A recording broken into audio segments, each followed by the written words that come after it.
Hello guys, good evening ma'am.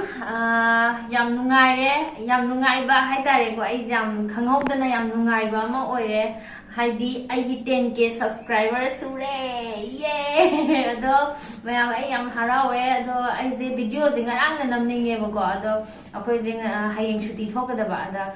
suti thom dai akoi sai je thabak khara chille ba ko aduna ai hojik so ma lai tabe ai angang da to namhan bane ba video di namning ba ngawa 10k gi subscriber su du da ai je ado thabak se kitang chindana kitang thenge ado akoi heng thola ani 10k subscriber su bagi aina give away mayam gi bit ta sam tawge na haizagi bado ai kano give away je tawrage duga tawzarage duga lottery je yum da yor kanda oina ojarage duga lucky oi bami do adudugi kano da mayum da chacharaga khoina handover gift handover tawge na ai hana haizagi bane adudo adumaina tawrage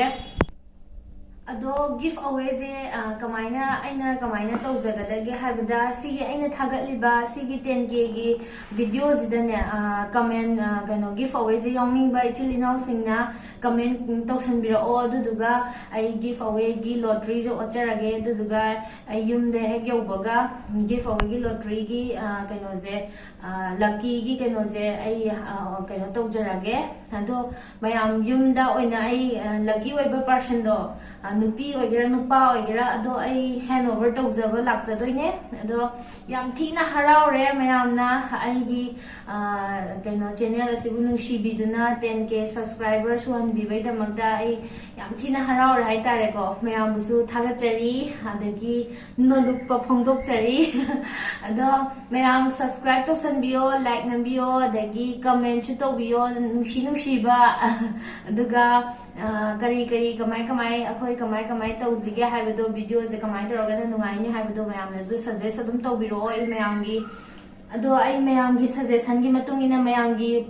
pamba content mayamna pamba si content je toragadi phajani si content je tawbiyo na haibado ai aingonda suggest tawbiro aingonda jo aduga mayamgi apamba content do ishamjarake ado mathangda di next di ai direct 50k do ina yam big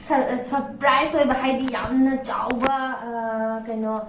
give away ma ina tawjage na khanjari ko ado direct 50k do ina la mage ko ado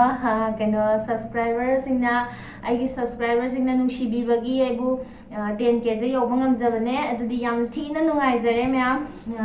matung tarpada ju ai myam gi enjoy tongnaba nungai naba nghaktang pothana ba ai video je dum semjarake myam na nungsibiyo like tobiyo comment tobiro share tobiyo aduga amana hodi akhoi gi maitai gi oina manipur gi oina Manipur khatangi natana ko akhoi maitai gi oina ningol chakauba na festival la eko hoje ado